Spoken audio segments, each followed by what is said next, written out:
Player 2 has joined the game.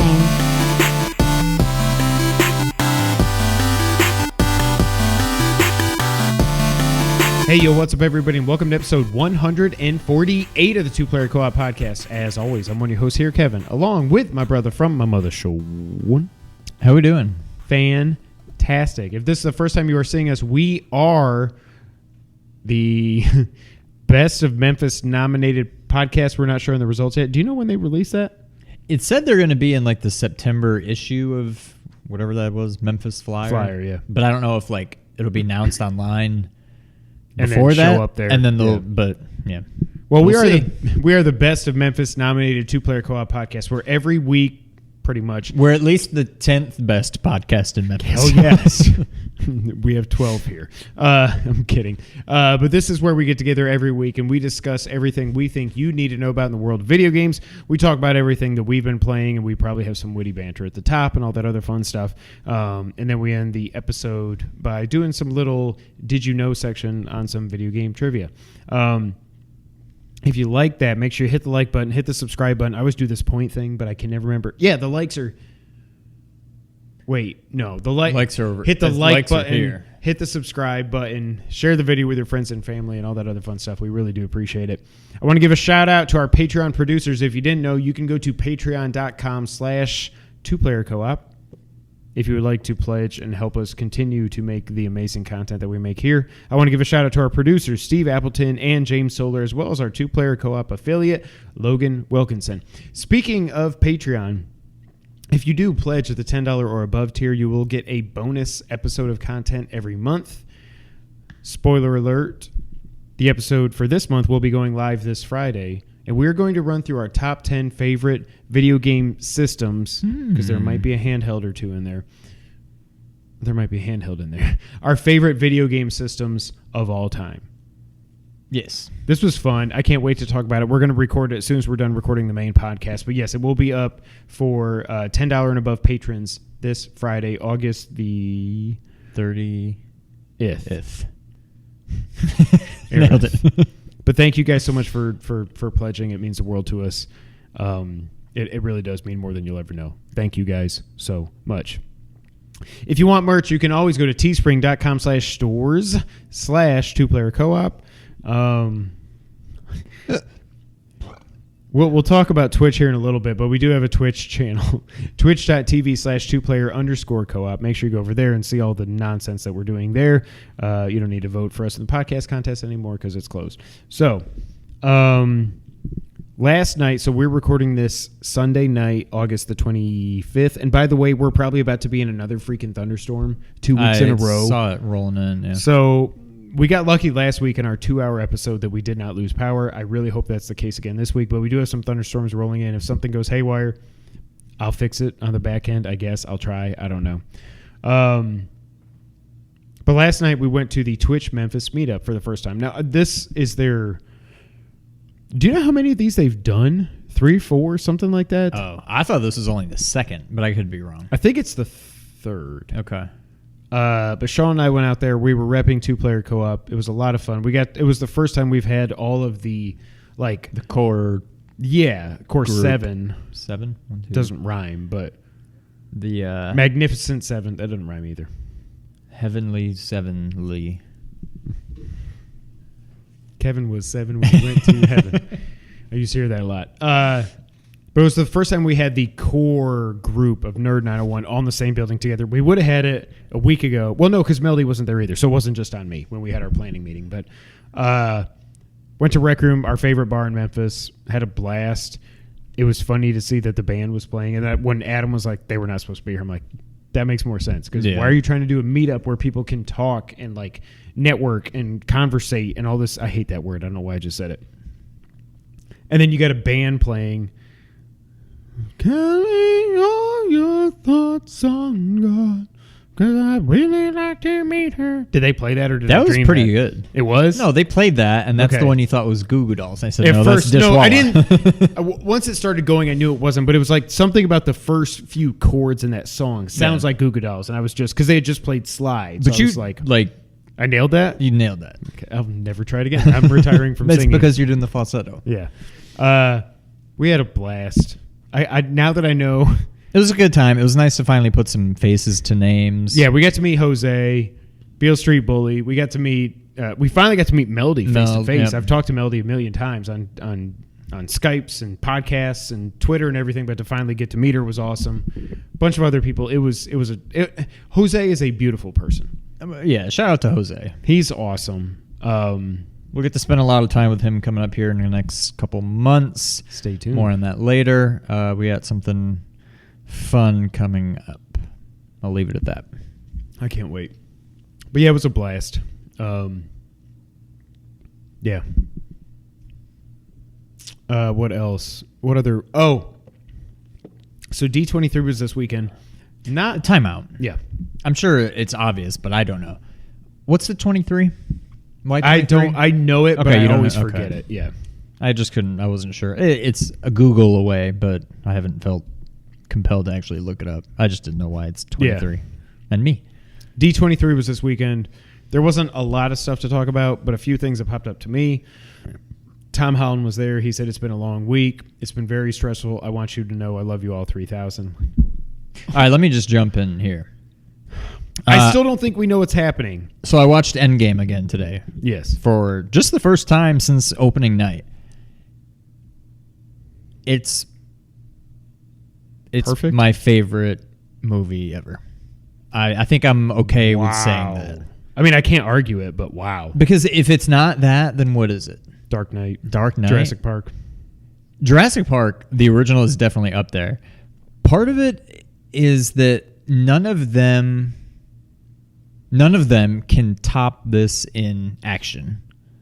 No. None of them make me cry. No. It's just the other one that's up there and does check off both of those boxes. Logan. Ooh, crap. Logan's up there. I was gonna say Gladiator. Yeah. But I think I'm ready to say this is the new number one for me. And it hit me a lot harder today because of all the Spider-Man stuff. And like just when Tony is like doing dishes and he sees the picture of him and Peter and he kind of wipes it off a little bit. He's like, all right, I got to do this. Like I know Peter, I know Tom are not dead. They're still very much alive, and we have not seen the last of them. But like, it's just different now, and like the whole movie took on like a little bit of a different tone. And I know it's silly, like nobody's dead, right? But it's kind of, I don't know. It hit me a lot harder. But the thing is, we still don't know. And IGN, I think, dude, IGN pissed me off yesterday. They put up an article that was yeah. like, Tom Holland confirms he's gone. I'm like, if you actually read the article, there's nothing in there. Yeah, they're that not even reading anything. their own articles. Like, what are you talking about? Like, the clickbait is so strong with this one. Like, I'm not saying he's not gone, but I'm just saying until there is 100% confirmation from Marvel or like even Sony's statement last week didn't say anything. It's just, yeah, Kevin Feige isn't going to be able to produce any more Spider-Man movies. It's just like it definitely puts a sour note on. Oh, and let me do a correction. I was way off last week. I said Sony was getting 5 to 6%. I had a couple of beers. Marvel was getting 5 to 6%. Marvel/Disney was getting 5 to 6% of the box office. They wanted 50%. Understandably so. But is it to go from 5 to 50? Well, when you Sony can make the owns argument, the rights. I get I can see both sides. But people that are blaming Sony for this, it's because you love Marvel, and I get that. But if you take a step back and look at this, if we were in a partnership and I was like, we would never do this, but just try and stick with me. I'm going to get 95% of our amazing revenue we get on this YouTube channel, and you get 5%. And I had my reasons for whatever they are. And then you come back and you're like, well, we've done 2 years of podcasting and YouTube. I want 50% now. And I'm like,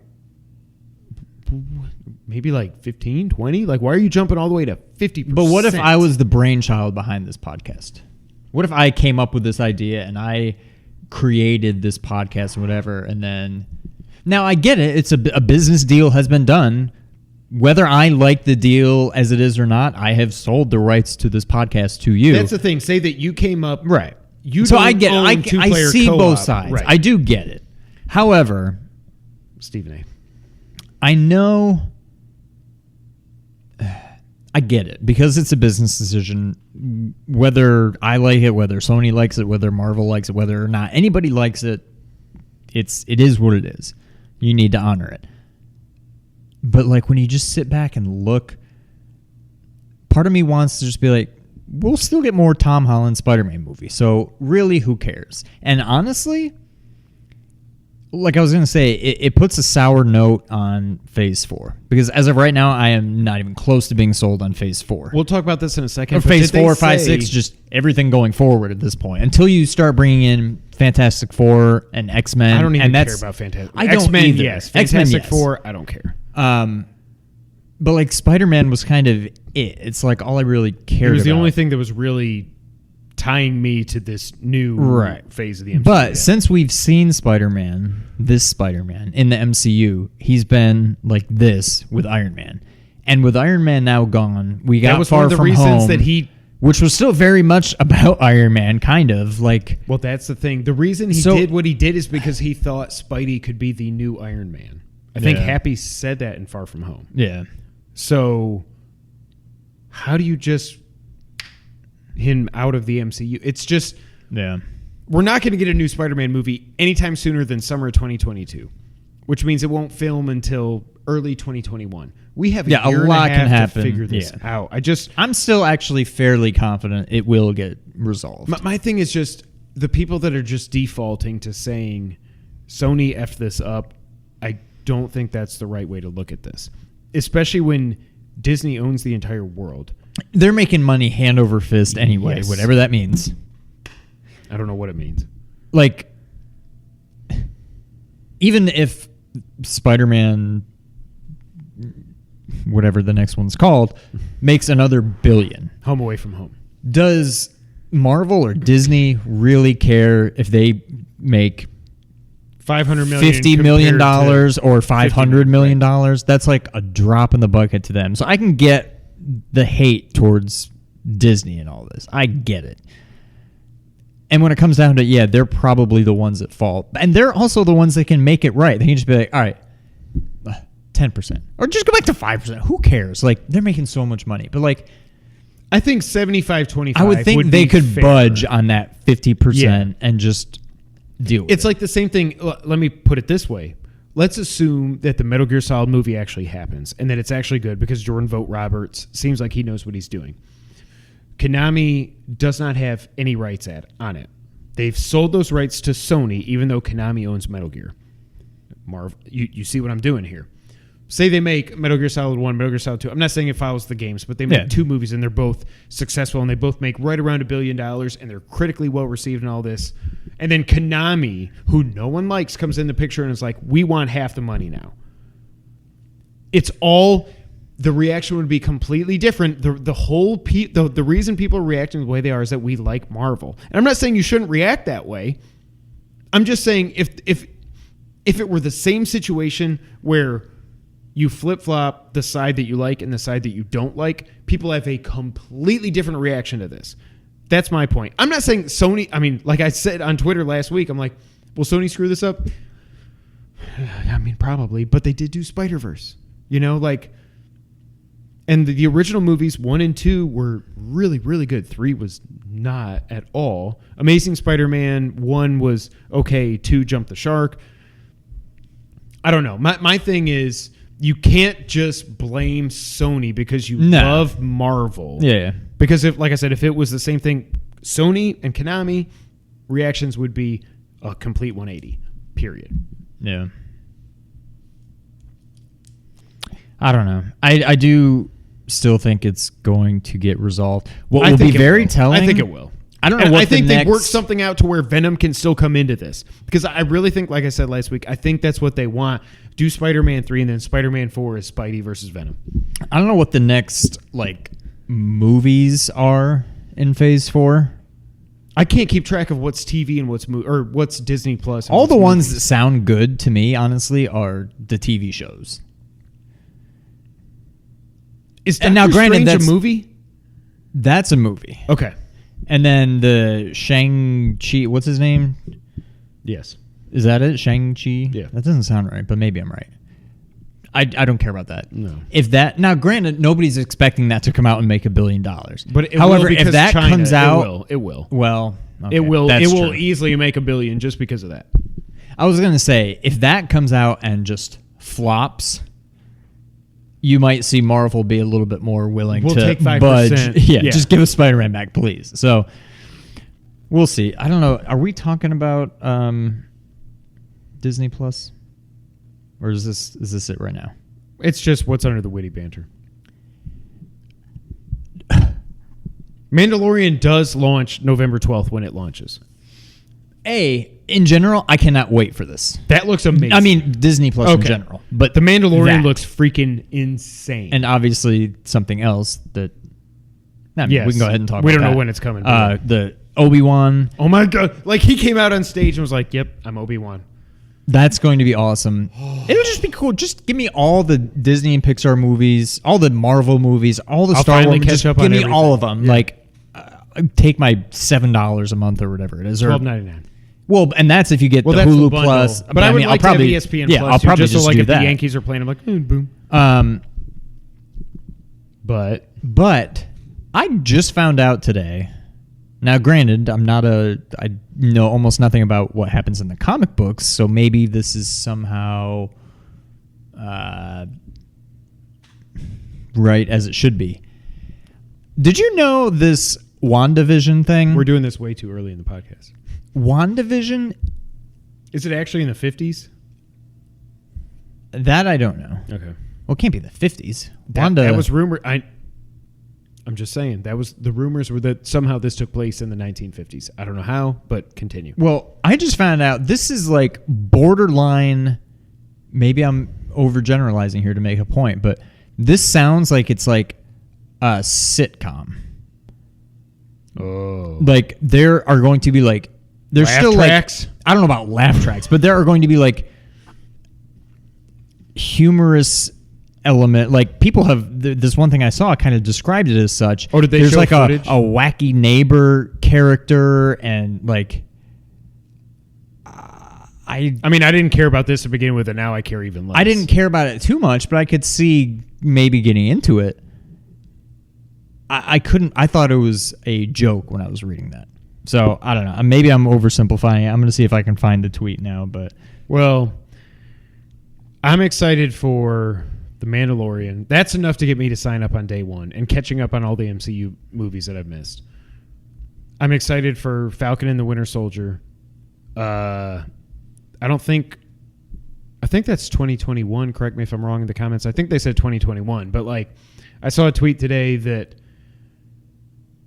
Anthony Mackie, right, is his name? yeah, Was saying that he's not Captain America, quote, I mean, you've all seen it. Nick saw it, so I don't even care about spoilers anymore. He's not Captain America, quote, just because he let me hold the shield, end quote. What I read into that is that's not the reason I'm Cap, but you'll find out the reason that I'm Cap, is what I hope that quote means. really. Because some of these fan drawings and stuff of him as Falcon, as Captain America, is just freaking like. I was tweeting Ernie about that ever since Endgame came out. I was like, yes. Just come on. Like, he's so good. And especially after I went back and watched Winter Soldier a couple weeks ago, I'm like, I freaking love Falcon so much. Yeah. That guy is he's so good. So it's a tweet, but it's like a screenshot from BuzzFeed. It says, we were also treated to an exclusive sneak peek of the original series, WandaVision, which follows Lovebirds, Wanda, and Vision. The creators noted that the series will be like nothing the MCU has seen before. It was inspired by, of all things, The Dick Van Dyke Show, and promises to be half classic sitcom and half MCU epic adventure, with Kat Dennings reprising her Thor role as Darcy Lewis. Kat Dennings was in Thor? Yeah, she's like I never saw Natalie it, so. Portman's like friend Okay. or something. I don't Randall Park reprising his role from Ant-Man and the Wasp, and Marvel newcomer Kathryn Hahn as a wacky, nosy neighbor, in quotes. So she's going to be like Wilson. Like, she's going to be like Kramer. Hey, Tim. This is like... Hey, Tim, what you I'm doing just over like, there? She's going to kick the door down. Bah! I don't care. I don't know. Like, I wasn't that interested in this, but I could see, just because it's Marvel, like, I'll give anything a shot. And I'll still, like, give it a shot, but... What are you thinking? What? Like, this is not smelling your own farts is what I think that is. Gosh. I like Wanda and I like Vision as supporting characters. Do I think they can carry their own show? Hell no. Period. Yeah. Can Falcon and Bucky? Hell yes, they can. That will be like good. I cannot wait for that. The other thing that got announced, also, I guess there was some footage of Black Widow that looks pretty awesome. I'm coming around on that. I think mean, that I haven't movie has seen... the potential to be good because ScarJo's awesome. Yeah. It's interesting. I think it's between Winter Soldier and Civil War, I think, is what they said. Like, obviously, it can't be right after Endgame. So I'm wait and see on that. But then finally, today, as we're recording this, they finally announced Black Panther 2 is out May 2022. What the hell? Yesterday. Or maybe it was yesterday that I tweeted. I can't yesterday. remember. But I was like, hello. I mean, we I all wanna knew be it was like- coming, but like, I wanted to send the Cos talk gift. about What burying the lead, as they say. Well, but like when Venom Snake rescues him, he puts the sunglasses on. What took you so long? Like, what took you? And Ryan Coogler's coming back. I can't wait. They still shouldn't have killed Killmonger. One of the best villains the MCU's ever had. But I'm excited it's official, but I don't know. I didn't read up, so I just might not know. Maybe this was announced. Is it Phase 4 or 5? Because when they did the Phase 4 thing a couple months ago. 2022, right? Yeah. They didn't include it in Phase 4 a month ago or whatever that was. Yeah. So I don't remember know. what the dates were. That might be Phase 5. But you always had an Avengers movie.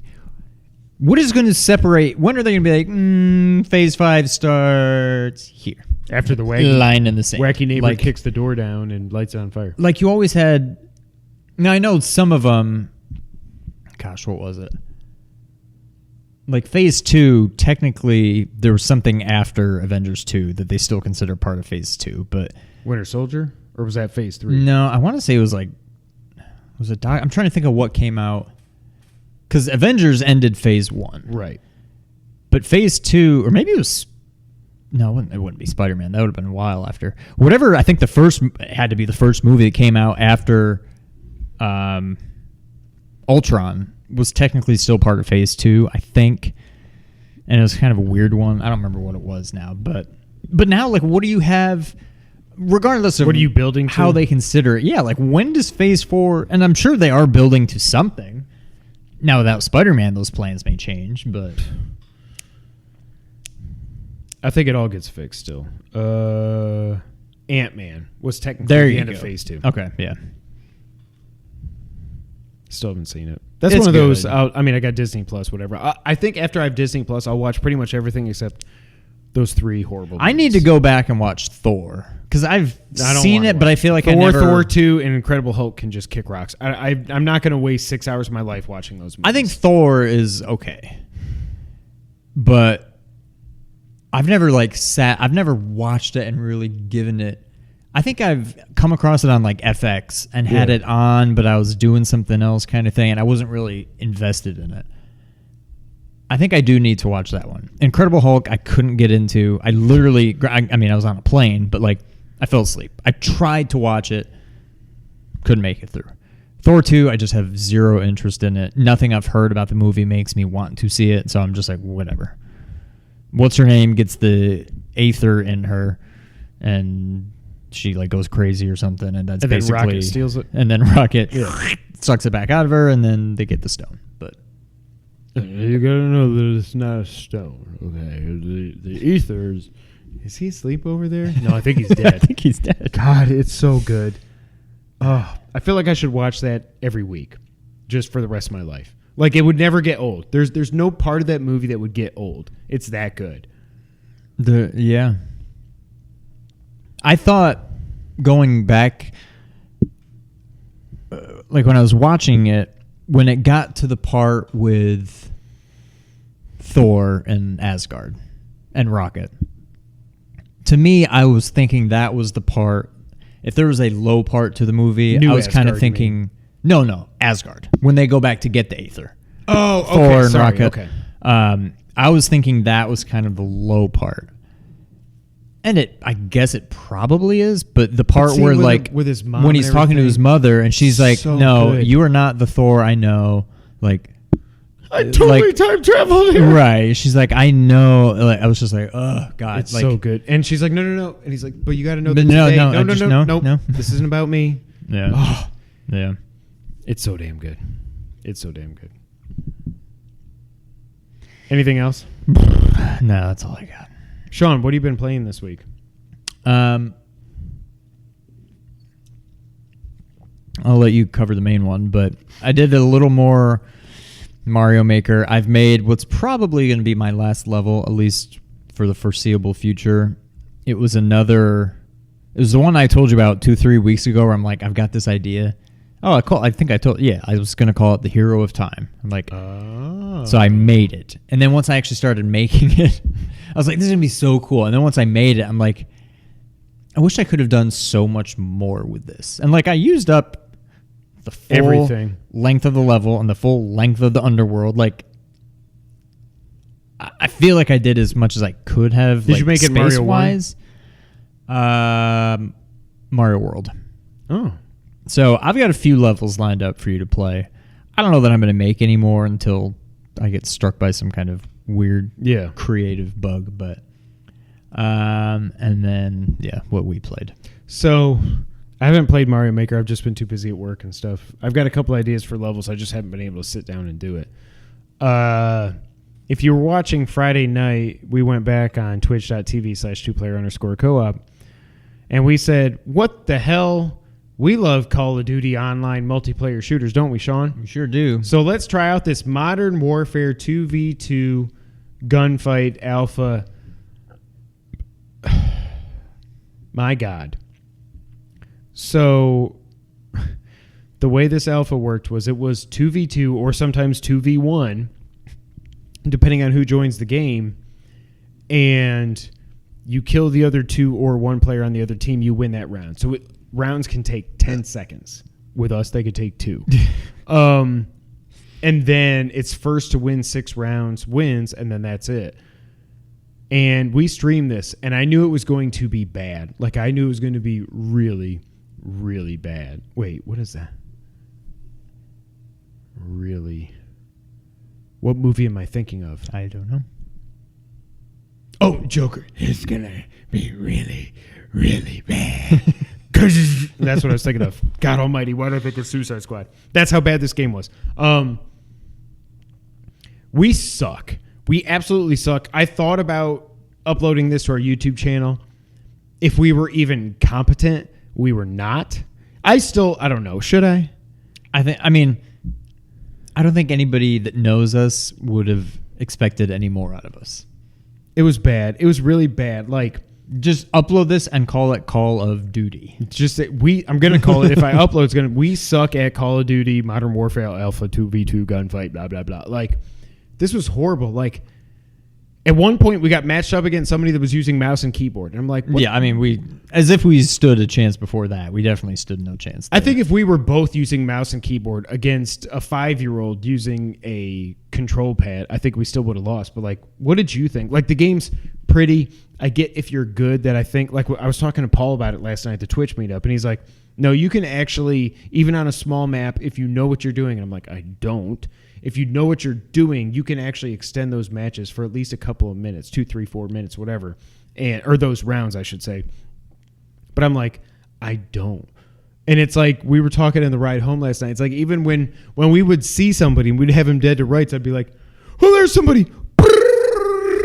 And I would just spray all around them because I can't get my thumb off the right stick for some reason. And it's just like, if I end up getting this game, I already knew this, but this confirmed it. It will be solely for the single player content. What'd you think, Sean? It was, I'm not going to say it's a bad game, but I knew I wasn't going to like it. And bug on my nose. And I didn't like it. Yeah. It's not that it's a bad game. I can see if it's your kind of thing, you'll probably love it. To me, it's like... What I will say is it just seems like it's more of the same. And I know this is very early. Not that early, but multiplayer's multiplayer, yeah. But, like, give me something new. What is it that brings people back? I mean, I could say the same thing about Madden, I guess. It's no better than Madden. Like, the people that buy Madden every single year, I have just as many questions for them as I do the people that buy Call of Duty again every year. When it's the same game, like, yeah, it's Black Ops versus Advanced Warfare versus Infinite Warfare versus blah, blah, blah, blah, blah. Like, okay, but I played this game, I'm like, okay, this seems like any other game with these type of weapons that I've ever played. Yeah. I would probably, I know I do suck at Overwatch. But at least with Overwatch, I'm like, hey, this is different. I can see the appeal of this. Yeah, you got different characters that do different things and different power-ups and blah, blah, blah. This, I'm not going to say this is not a quality game. I just don't get the appeal. Like, we've seen this. We've seen this so many times. What is the appeal here? Yeah. And I have no idea. But I'm not going to, I won't get it. Even for a single player, I'm not getting it. I'm intrigued by the single player, but if I play multiplayer, it'll just be, like I was saying, it'll just be capture the flag. Just because I can run around, I can get to the flag, I can camp and hope nobody sees me and just crawl up there and get the flag and then run away. Right. But, yeah, I'm still intrigued by the single player, but, man, that was rough for sure. Have you played anything else this week? Because I sure have. I don't think I have, but yeah, I definitely want to hear this. For some reason, this week I started Kingdom Hearts 3. I'm 5 hours in. Let me go through my notes here. This is what I wrote down. I have no idea what the hell's going on in the opening cinematic. I guess it was a recap of previous games? I don't know. Probably. So it's like pick your Sora, and I chose Balance, and I chose Warrior. Okay. I don't know what those do, but I was just like, I need balance because I don't know what I'm doing, and I like to fight, so I'm a warrior. I guess. I don't know.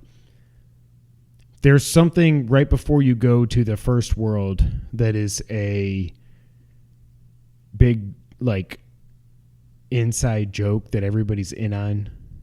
I don't know if I should say it. I mean, I don't care unless you don't want to. Oh, no, I don't care about them. I care about you. No, I don't care. Let me hear it. Before you go to the first world, you know what it pops up on the screen? Kingdom Hearts 2.9.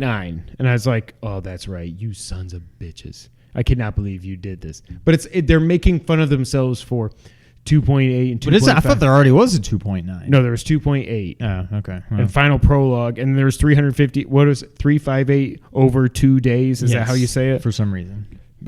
Whatever that means. So you get through the whole first world. Once you beat that, then it says, then I was like, oh my God, the whole first world was a prologue. Once you beat the first world, then it's like, you finally see the Kingdom Hearts 3 logo. I'm like, are you friggin' kidding me? I spent 2 hours on this world and I'm just now starting the game proper. You kidding me? I'm going to go through the bad stuff first because I got thoughts here. The dialogue in this is very reminiscent to me, or the voice acting, I should say, not the dialogue, is very reminiscent of a game called Resident Evil 1. Really? Every time a human, now the Disney characters, when they're talking, it works.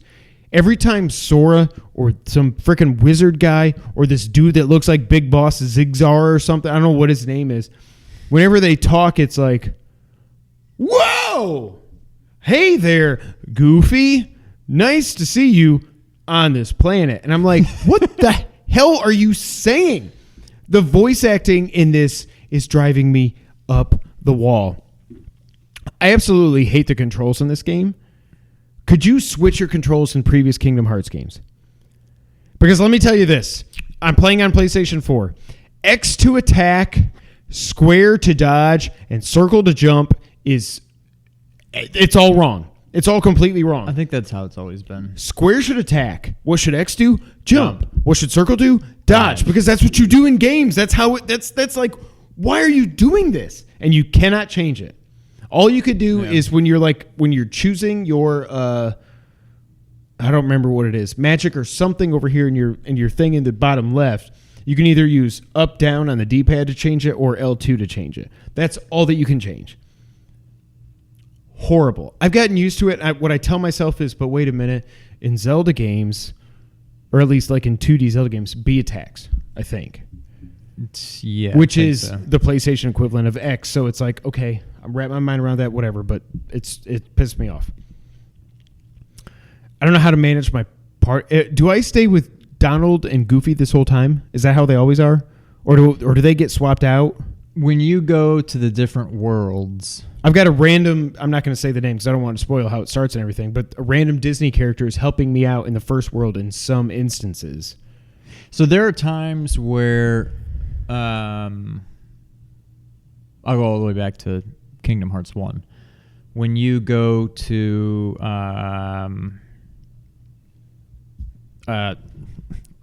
Agrabah, Aladdin World. Huh? When you first meet Aladdin, I think, I could be wrong, because maybe it's not like this with Aladdin, but I feel like it's like it with some of the characters. They're like a NPC. They're just kind of there. You don't see their health. You don't get to do anything with them, but they are helping you. But then typically they'll join your party. If you want to use them, you can stick with Donald and Goofy, or you can replace one of them with this other person.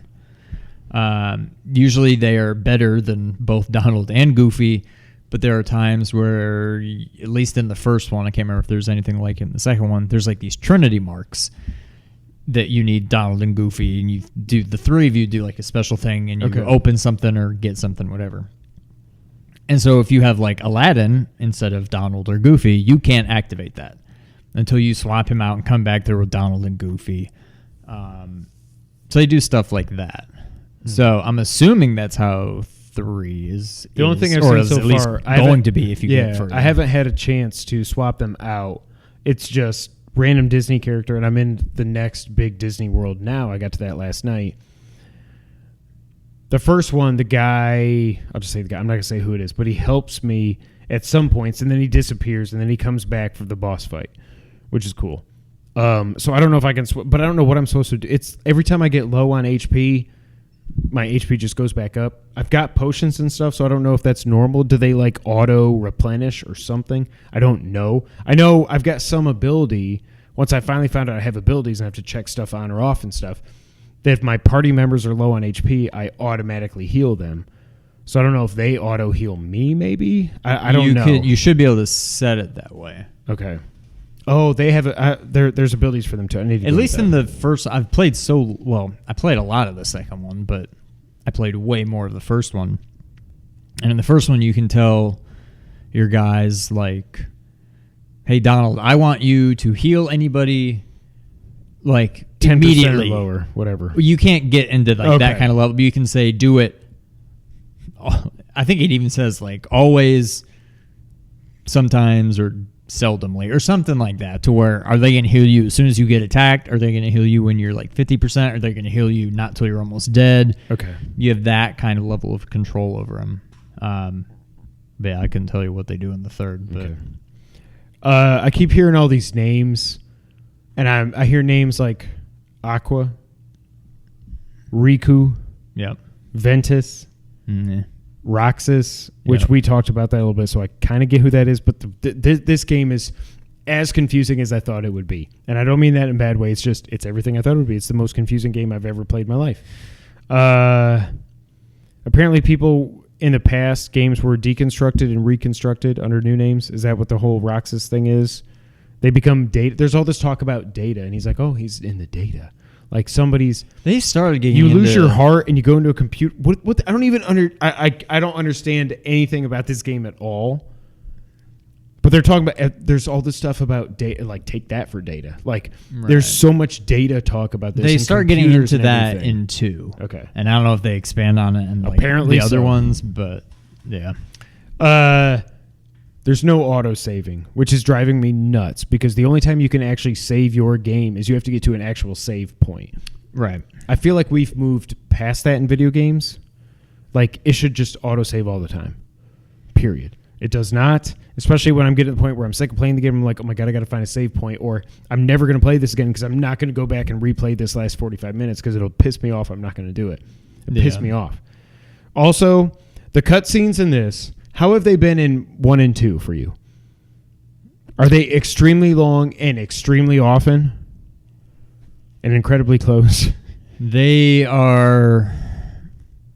Yeah, there's quite a few of them. Not like Metal Gear Solid 4, but there's a lot of cutscenes. I wrote down right here. Cutscenes are as long as MGS4 so far, and it's a bit much. I think it's a little bit heavier in the beginning, and I think it tends to. I wrote there's peter so out dang a many. bit. It's like every 5 minutes. Like yesterday, I was playing when Eliza was taking her nap, and I got to this new world, and I ran across this character, and I beat the Heartless and whatever, and then I go up this way in the forest, and then it's like cutscene. I'm like, it's still going. It's still going. At this, I was like, options, skip. I don't even care anymore because I'm not going to understand the story anyways. Like the cutscenes are probably the one.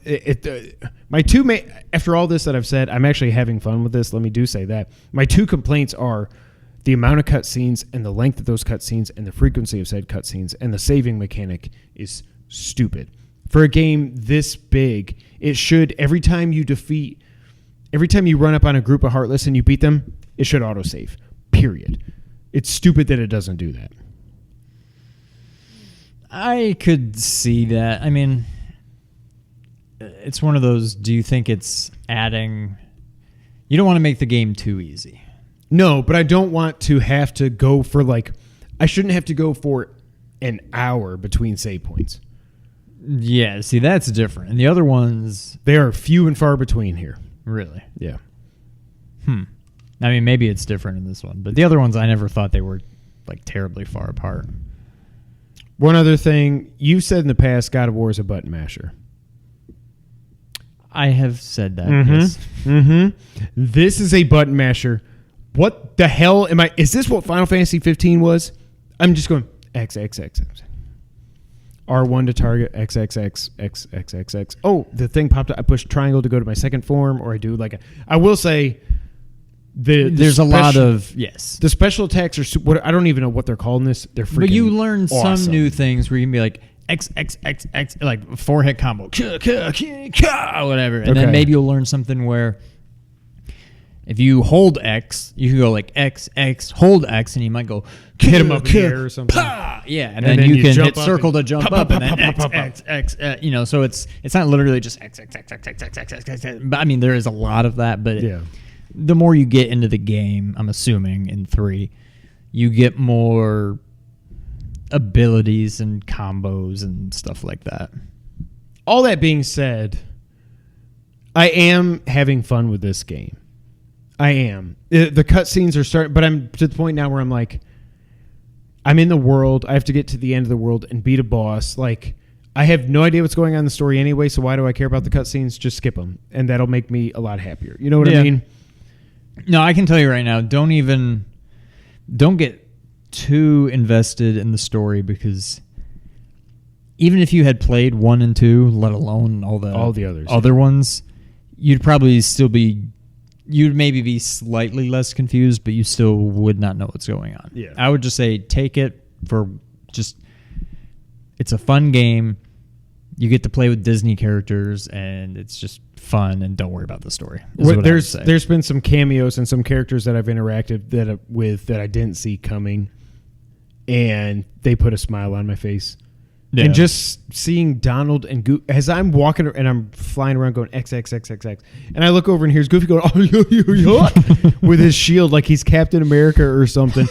And then Donald's and it's the team up attacks you can do and the super moves and stuff. It is fun. Is it going to be my game of the year? There's literally no way in hell. Yeah. But I'm 5 hours in. One of the other things, the game actually does track your time. Every time you pause it, it's down there in the bottom right, tells you your time whenever you save it. Yeah, they've always been good with that. Thank you. So I'm I think I'm just under 5 hours in. I didn't get to play it at all today because today was crazy. But I'm not giving up on it. I might, if you can tell what that is. If you're watching youtube.com/2player-co-op, I may have to fire up the PS3 and play an old game that I've missed out on. But it's not like I played 5 hours, I'm done. Right. And I think the game, if you mostly mainline it, I think it's a 40-hour game. So really? I've still got a long ways to go. I want to see all the worlds. I've been pretty much spoiler free on what all the worlds are in the game. The first two don't really mean anything to me because they're two movies I didn't care about. It's still cool to see those characters and how awesome they look, but the worlds themselves were not like. It's not like if I would have landed in Lion King, right, or Agrabah, or freaking Frozen, which I think that's the one. I think it is in this. Those would have just blown my mind. These two were like, man, it's fine, whatever. But yeah, I'm actually playing Kingdom Hearts 3, and I cannot believe I don't even know what's happening in real life. I'm glad. I am glad too. I mean, I've had it for like 3 months now. I was finally like, Sean's never going to buy this damn game. I wanted to play through with him.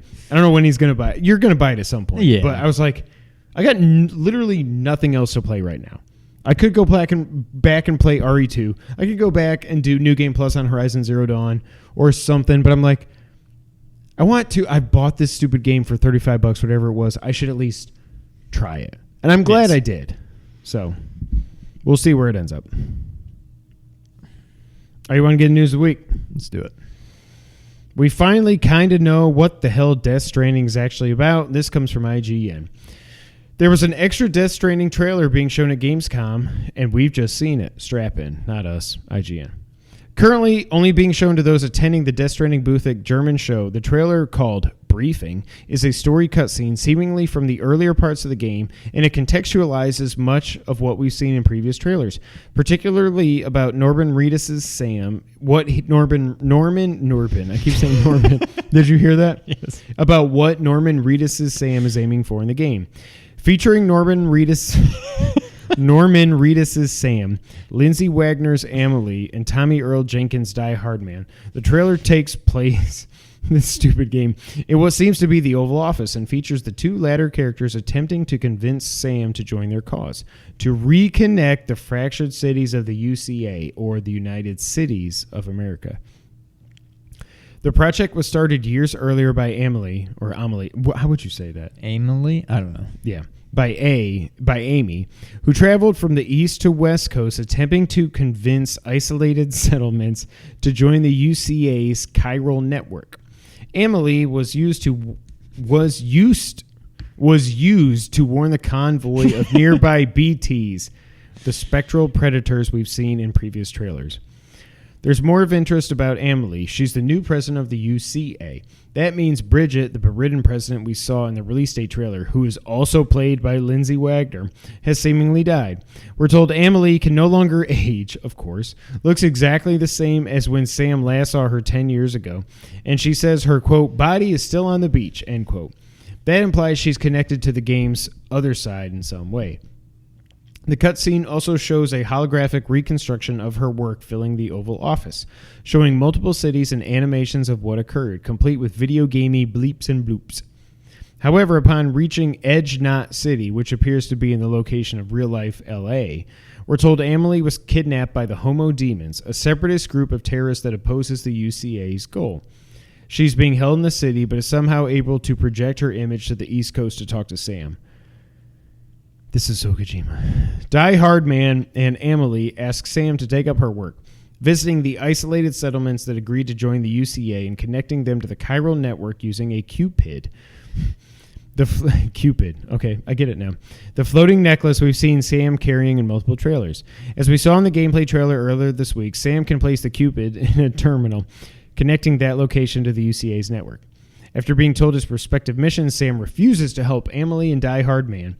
It appears that he worked with them previously before disappearing and blames his separation on the others. The trailer ends with Amelie pleading for him to help and Sam leading. Of course, from what we've seen of the game, it seems Sam has a change of heart after this scene, and the game's main goal is to travel from coast to coast, building the chiral network as you go. We also got some details on multiplayer, although they're very scant.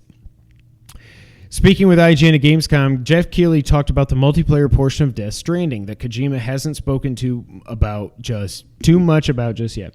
According to Keighley, the multiplayer portion really exemplifies the themes of, quote, connection that Kojima has talked about whenever discussing Death Stranding. What he's doing, quote, what he's doing with the online aspects of it, I think people aren't quite fully ready for what he's doing, end quote. Yeah, no kidding, because we don't know what the hell he's doing. Keighley specifically mentioned the mushroom portion of the Gamescom demo. You know, when Norman Reedus' character Sam peed on it. Kojima mentioned during the press conference that if multiple players pee in the same spot on the same mushroom, something will happen. Keeley says this concept is the thing to focus on for the game's online portions. Quote, you got to take that concept and think about how that applies to everything you do in the game, in this connected world and connecting people, end quote. So, Sean, I think really for the first time ever, we finally, we think, know what in the blue hell Death Stranding is. So essentially your goal is to, it sounds like, walk from one side of the U.S. to the other.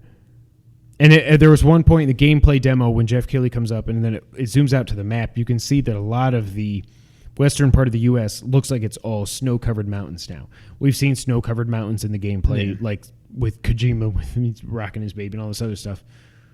So the game is about, we've heard from the release, it was sticks and ropes. The ropes is connecting the UCA back together. It's clear what he's going for in this day and age. Connecting everybody through these chiral networks so you can all communicate together, so you can band together, so you can reform the UCA. And then you've got the what were they called? Demons. Homo demons that are trying to stop that. Insanity ensues along the way. Gray Fox is here. There's a Metal Gear here. I don't know, but now that we actually know what the game is about, does this pique your interest, or does it keep you at the same level, or have you dropped even more in your hype for this game? It didn't drop any more. I guess if anything else, it makes me feel a little better, and that there's actually a game underneath it and there's an objective. But as far as like, if you played this game for 2 hours, are you just walking? What are you doing? Yeah. Are you really just walking? Are you trying to avoid being seen? Is it just a whole bunch of cutscenes? Is it puzzle solving? Is it stealth? Is it... I still have no idea. Like, it's so tough for me to get excited about this game when I have no idea what it is. I'm still not sold on it. I feel a little better after that, but I don't know. I'm not there yet. I'm glad that we know it's an actual game at this point. Yeah. Does it sound like the most exciting Kojima game ever? No, that is not correct. But I'm glad it's a game. The one thing that really worries me is the little bit that we saw at E3, I think it was, of what the combat actually looked. It wasn't at E3. Sony wasn't there. It was around E3. There was a gameplay demo where you see him, like we talked about on here, with the briefcase, and it's like clunky animation, kaboom, and kaboom. And we've seen in the past, in that one area in like the second trailer where Mads Mikkelsen is there with his soldiers that come up out of the tar, and there's tanks and stuff. We then saw later gameplay of him like, brr, brr, brr. I'm like, okay, that's what I want to see. Yeah. I just, other than the walking from the East Coast to the West Coast, I don't know. I still, the minute-to-minute gameplay, like the game looks beautiful. I went back and watched the gameplay, the gameplay Gamescom demo. It looks beautiful. It's funny to see Jeff Keighley, and then it's not Jeff Keighley's voice. Somebody else is doing the voice acting, which I'm like, just have Jeff do it. Your best buds anyways, just have him do it. Right. I'm glad we know what the game is, but I'm still very nervous. I'm from E3 2016 when this got announced, right after God of War got announced. I think they might have gone, no, they didn't go back to back, but best E3 I've ever seen. I still say that to this day. My hype level for that has gone from here to here. Like I said, from Batman vs. Superman to Justice League. One thing I will say is, while I'm not entirely sure if I even want this game, I'm at least intrigued. I want to know more. I want to know what this game is. I'm interested enough to be interested in it. It's not like I'm just like, I don't even care what it is. Like, I'm so over it. Right. I want to know. I just don't know if I want it. I mean, I pre-ordered it. I had an Amazon gift card, so it's free to me. It's right. $60 to Kojima. It's free to me, so I'm down for it. But again, Jedi Fallen Order comes out a week after this, and I'm still way more excited for that than I am this. All right, next up, Nintendo did like a 25, 30-minute demo of Link's Awakening, and I didn't want to watch it, but I'm glad that I did. Like, I haven't watched it. It's beautiful. It's so perfect. I didn't see anything. People were talking around E3 that there's a lot of stuttering and weird transitions when you go from screen to screen. I didn't see any of that. This looks, and I was like, by the time Nintendo's not going to release a game in that form. If they have to delay it a month or something to get it right, they'll do it. It looks beautiful. It looks perfect. But there were some changes that they announced as they were playing through it on the stream. First up, the map is much more detailed, which you would expect, going from Game Boy to Switch. You can place markers on it, and there are also icons on the map that show you different points of interest, like dungeons and shops and whatever else. Is this, I mean, the answer has to be yes, because it's almost the two furthest extremes you can have. This has to be the... Link Between Worlds to Link to the Past? Well, it's got to be the longest remake, not just a port. Like, the longest time between a true remake. You're going all the way back from Game Boy. Yeah, it was 90. I'm saying in terms of generations of video game consoles skipped before a remake. Like from Game Boy. Now, granted, there's Game Boy Color, but okay. But like, it went from it was the 93. Game Boy, past Super Nintendo, past Game Boy Advance, past GameCube. I'm probably skipping some. Past 2D, the Wii, the DS, the 3DS, the DS, the 3DS, the Wii, the Wii U, and now all the way to the Switch. I don't know, it just blew my mind, but continue. The Pegasus boots, the sword, shield, and power bracelet, and some other items are now always equipped. This was one of the things that annoyed me, and I assumed they would fix this. Again, when I say Link to the Past is perfect, but it would be cool if they just remade it so you can add one extra item button or whatever. Yeah. In Link's Awakening on the Game Boy, unless I'm wrong, you have to equip your sword and your shield. You only have 2 buttons. Yeah, I remember that. I'm like, this is stupid. But what else could they do except just have your shield work like it did in Zelda 1, where it's just, if you're not attacking, you're guarding. Right. But just knowing that, like, I can just hit A to do the Pegasus boots, B is always my sword, and R2 or RZR, whatever it is always my shield, is awesome. So then you can just equip the feather to jump or the whatever. Like, that's, I assumed they were doing that, and maybe we already knew that, but to hear them say that in this live stream, I was like, thank you. Yeah, I hadn't even thought about it, but I'm very glad to hear that. A lot of the enemies have new actions and abilities, so the way you fight them is different. There is now, once you get the compass in a dungeon, when you're in a room that has a key, it will play a sound. They did that, and they've done that before. I'm trying to think of what games. Was it Minish? I don't Maybe. think it was I think it was a though. 2D. Okay. I feel like they've done that before. And of course, the compass will show you on the map also where all the items, where all the boxes are, like in Link Between Worlds and stuff.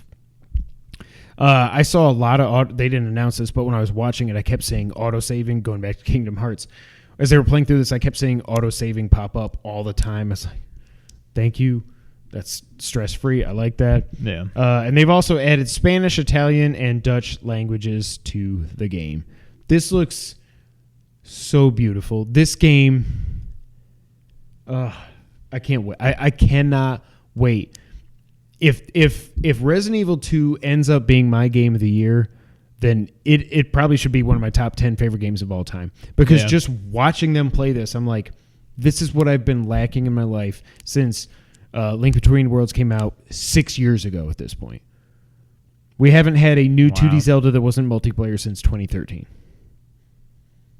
Well, Cadence of Hyrule. Halpert face. What do you think, Sean? I mean, I've been sold on this game. I never had to see anything of this. If I just saw that opening cutscene from the announcement, whenever that was, like it was just a direct. Sometimes that's all I needed to see. Like, I'm so sold on this game. There's no way, and I'm not even going to knock on wood because I'm not the slightest bit worried. There's no way this game will not be at least great.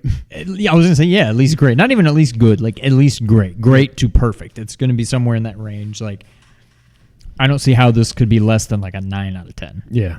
Oh, I can't wait. Now, Breath of the Wild, I had some doubts just because it was so different. I'm like, this should be really good, but I just don't know. This, it's like you can't screw it up. No, you can't. So you can't.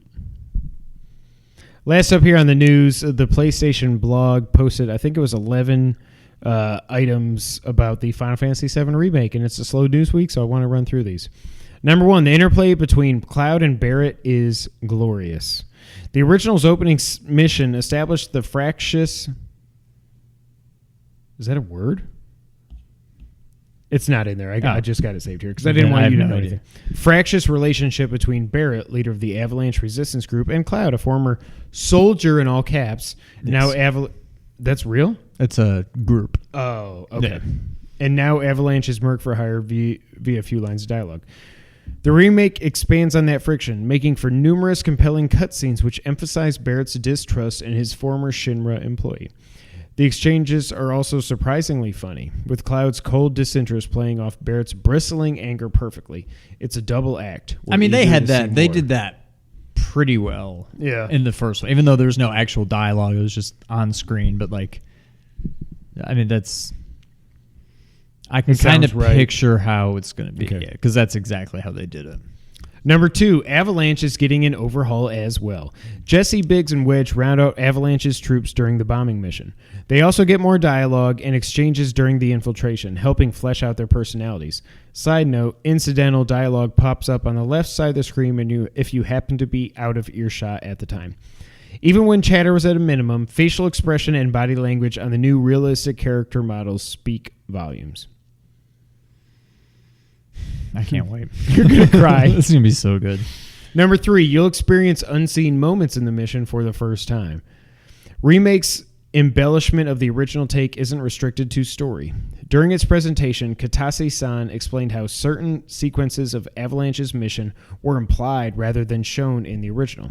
Those moments, such as the group cutting through a fenced-off area during their infiltration, are now included. It gives more substance to both the mission and adds detail to the city's layout. If they're going to base a whole 2-disc game on just Midgar, even though I have no idea what I'm talking about, this is the kind of stuff you have to do to flesh this out. Yeah. Midgar looks and feels like a living, breathing city. Number 4. Midgar's PS4 makeover is something to behold, be it jaw-dropping vistas like the sprawling, towering cityscape reflected in a train platform window, or the small stuff such as the bright yellow hazard tape marking out floored cabling in construction sites. The level of detail is stunning. Every exposed brick and piece of scaffolding tells of the city's history. Number 5. This is how you PR in Midgar. Does that mean something? Prior to our hands-on, we sit through a video primer built specifically to familiarize us with the new combat mechanics. The decision to make this play out in-world is cute, especially as it allows us a glimpse at Shinra's marketing. With the company's video promo showcasing a Midgar with clean streets and blue skies before it's taken over by Avalanche's hacker Jesse, who feeds you the tutorial while Shinra tries to shut down the hijack of their feed.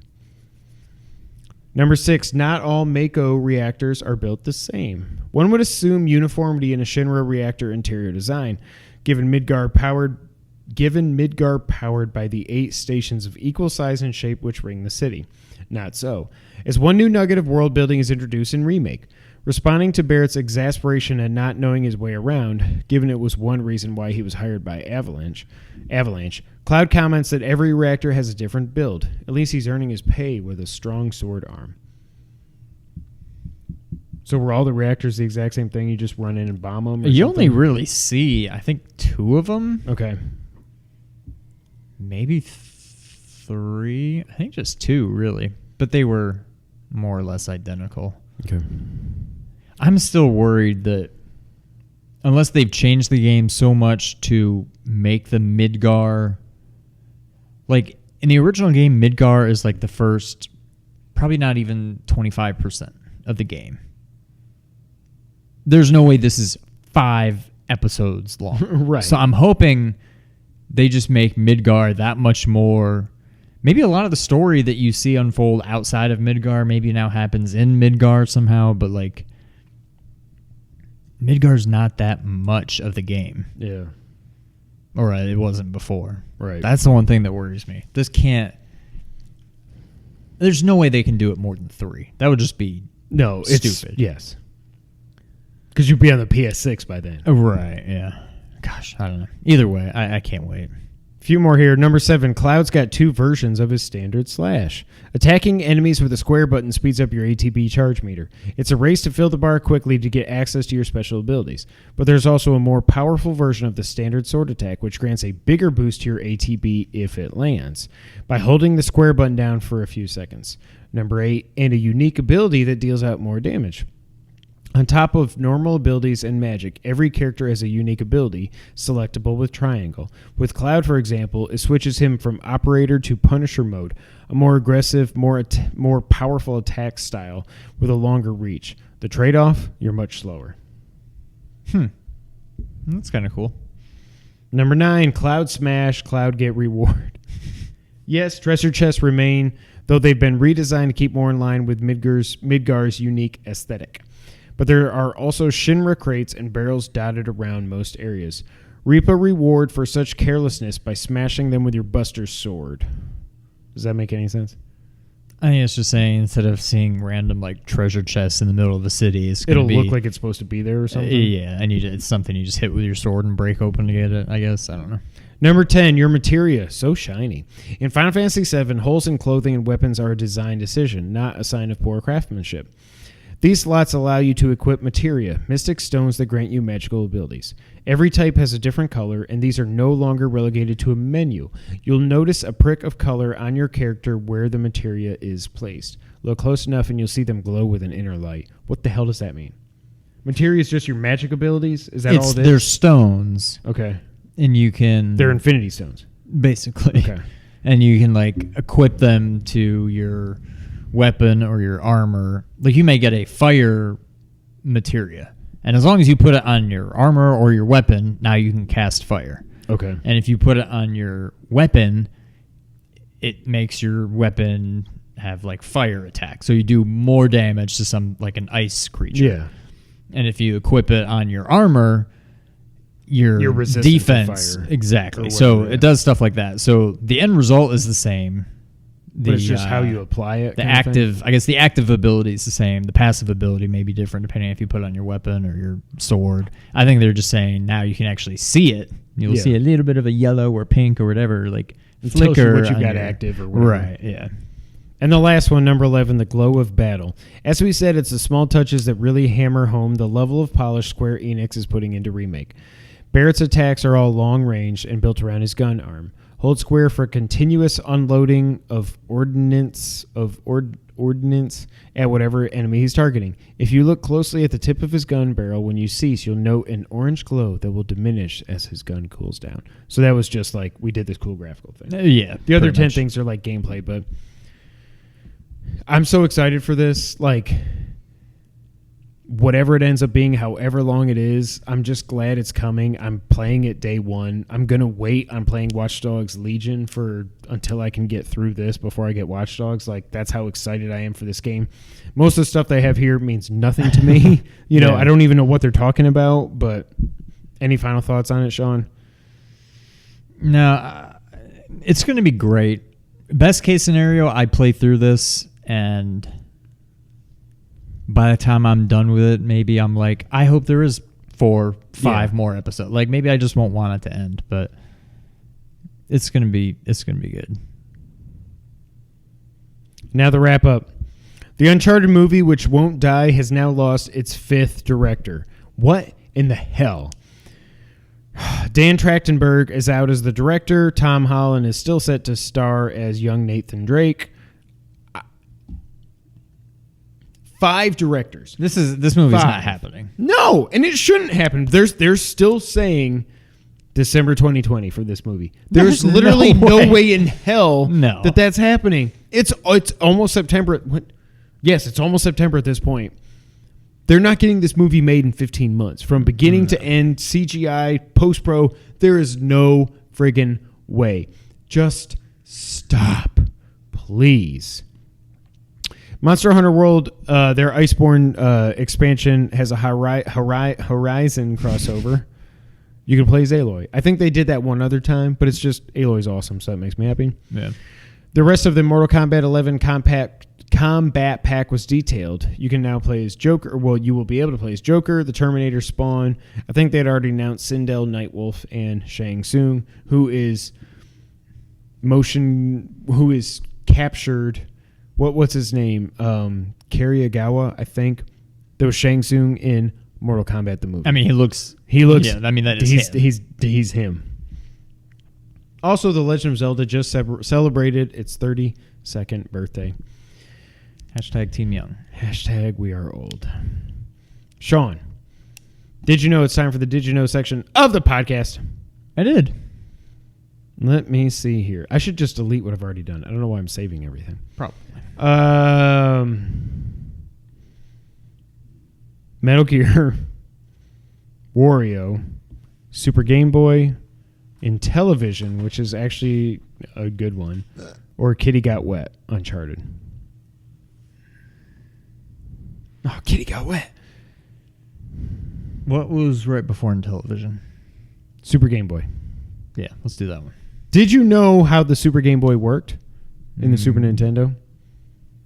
It's like a Super Nintendo game that you plug a Game Boy game into, and it just emulates it, and I don't know what you're asking.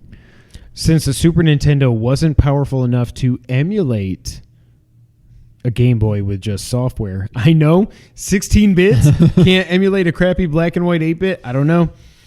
The Super Game Boy actually contained all the hardware of an actual Game Boy except for the screen and the buttons. So there was no emulation. It was just like a Game Boy. You're plugging a Game Boy into a You're plugging a Game Boy with a game in it into a Super Nintendo, and you use the controller to play the Game Boy.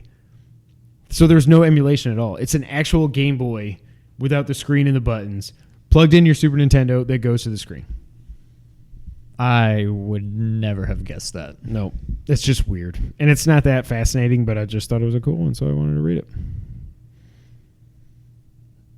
That's it, ladies and gentlemen, for episode 148. Thank you guys so much for being here. If you did not know, we are part of the Nerd 901 family. So go over to nerd901.com for all things nerdy in Memphis and around the multiverse. Of course, also while you're there or anywhere else, go check out youtube.com/boredwithoutfear. Go check out Ernie and all the work he's doing over there. He's right at 35,000, I think.